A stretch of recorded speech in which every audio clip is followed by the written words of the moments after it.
Gautama Buda, o fundador do budismo, viveu no norte da Índia no 6º século a.C. Seu nome pessoal era Siddhartha e seu nome de família era Gautama.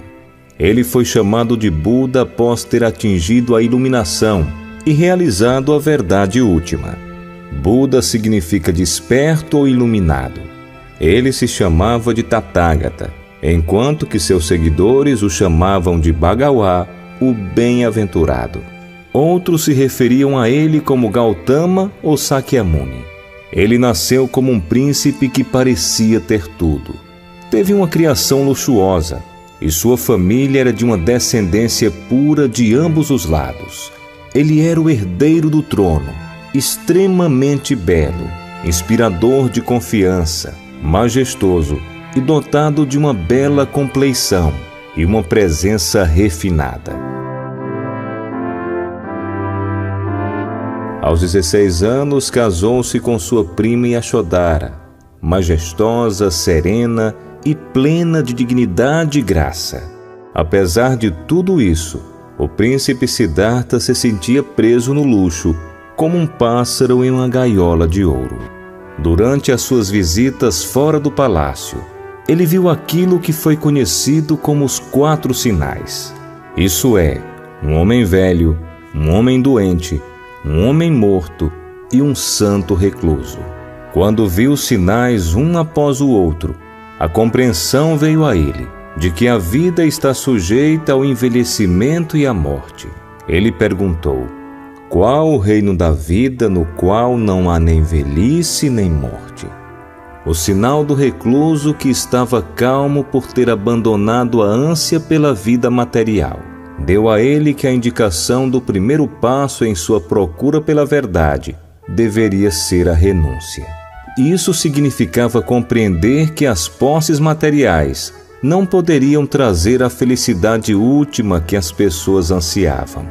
Determinado a encontrar o caminho para fora desses sofrimentos universais, ele decidiu abandonar o lar e encontrar a cura não só para si mesmo, mas para toda a humanidade. Uma noite, aos 29 anos, com um silencioso adeus, ele se despediu de sua esposa e filho que dormiam. Selou seu grande cavalo branco e se dirigiu para a floresta. Sua renúncia sem precedentes na história. Ele abandonou no auge de sua juventude os prazeres em troca das dificuldades. Seguiu da segurança da vida material para as austeridades, de uma posição de riqueza e poder para aquela de uma seta errante, que se abrigava em cavernas e florestas, somente com seu manto esfarrapado como única proteção contra o sol escaldante, a chuva e os ventos do inverno. Ele renunciou à sua posição de riqueza, promessas de prestígio e poder, e uma vida repleta de amor e esperança, em troca da busca pela verdade, a qual ninguém havia encontrado, embora muitos na Índia a tivessem procurado por milhares de anos.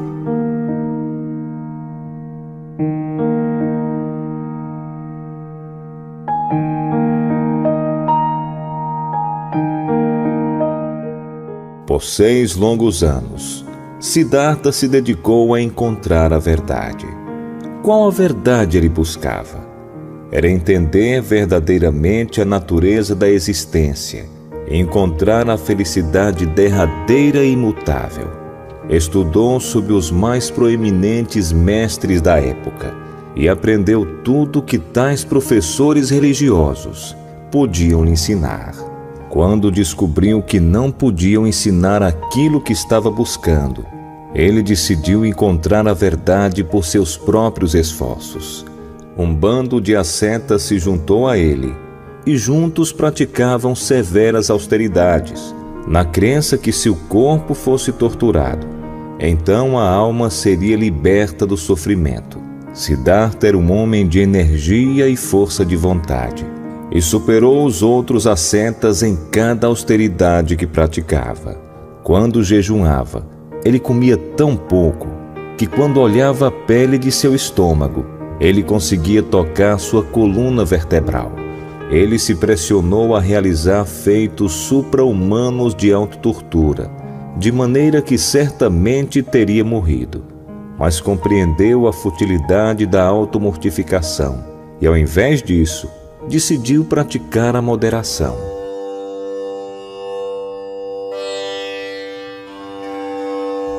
Na noite de lua cheia no mês de Vessaka, ele se sentou sobre a árvore Bodhi, em Gaia, imerso em profunda meditação.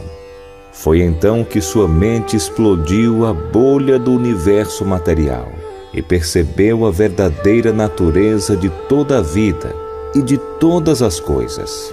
Com a idade de 35 anos, ele se transformou de um buscador sincero pela verdade em um Buda, o iluminado.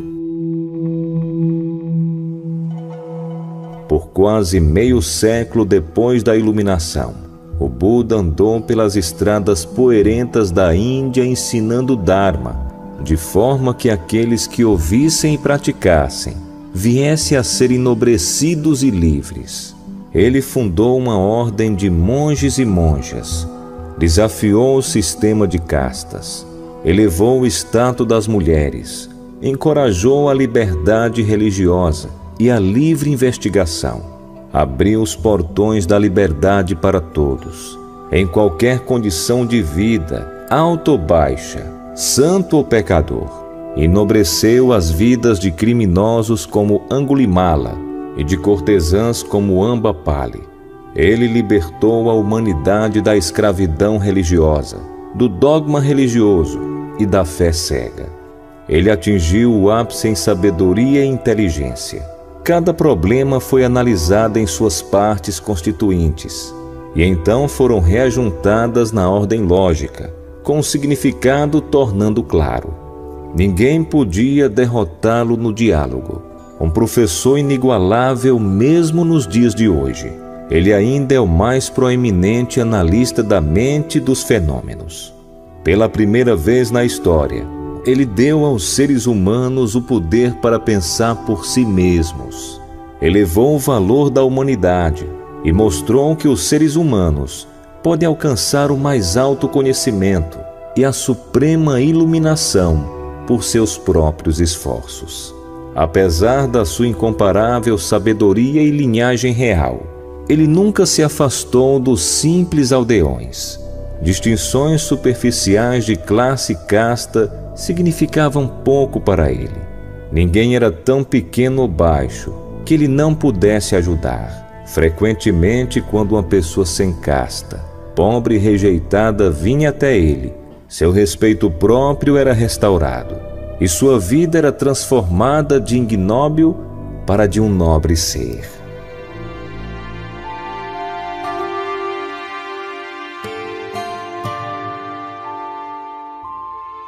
O Buda era pleno de compaixão, karuna, e sabedoria, panya, conhecedor do como e do que ensinar aos indivíduos de acordo com seu nível de entendimento. Ele era conhecido por ter andado longas distâncias para ajudar uma única pessoa, a fim de mostrar a ele ou a ela o caminho correto. Ele era carinhoso e dedicado aos seus discípulos, sempre perguntando a respeito de seu bem-estar e progresso. Quando residia no mosteiro, ele visitava diariamente os lugares onde os doentes ficavam.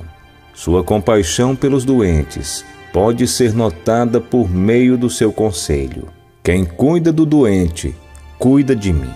O Buda manteve ordem e disciplina, com base no respeito mútuo.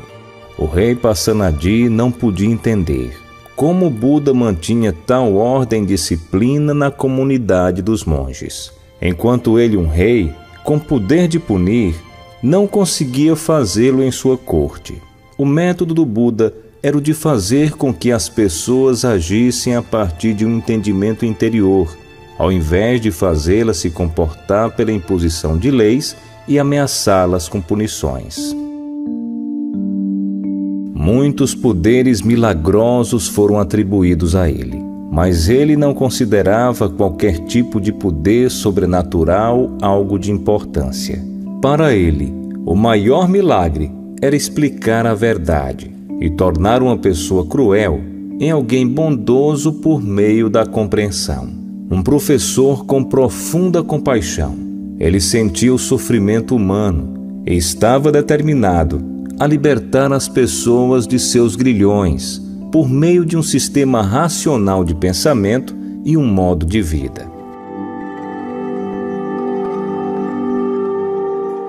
Buda não afirmava ter criado condições mundanas, os fenômenos universais ou a lei universal que chamamos de Dharma.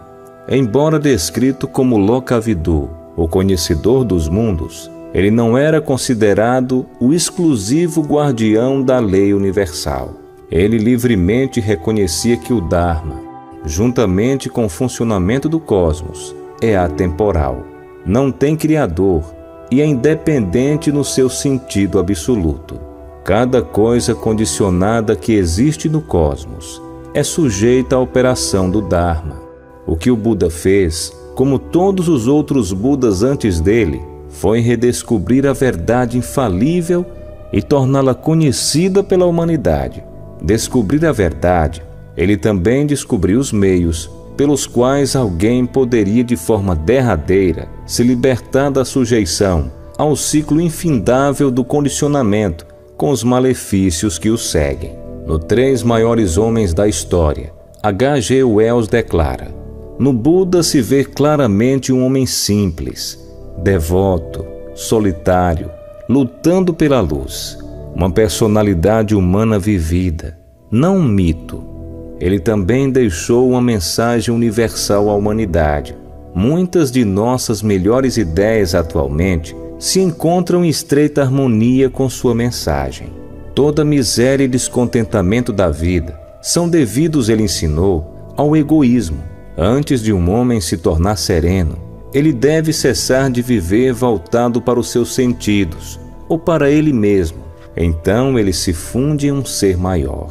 O budismo, com uma linguagem diferente, convidou o homem a se esquecer de si mesmo 500 anos antes de Cristo.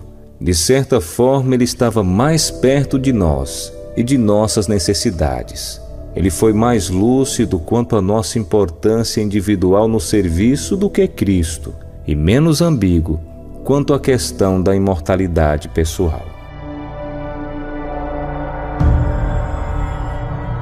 Após 45 anos de ministério, o Buda faleceu.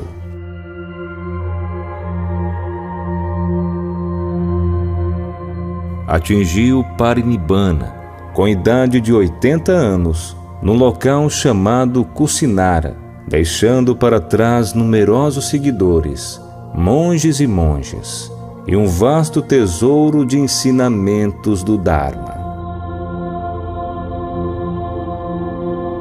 O impacto do seu grande amor e dedicação ainda hoje é sentido.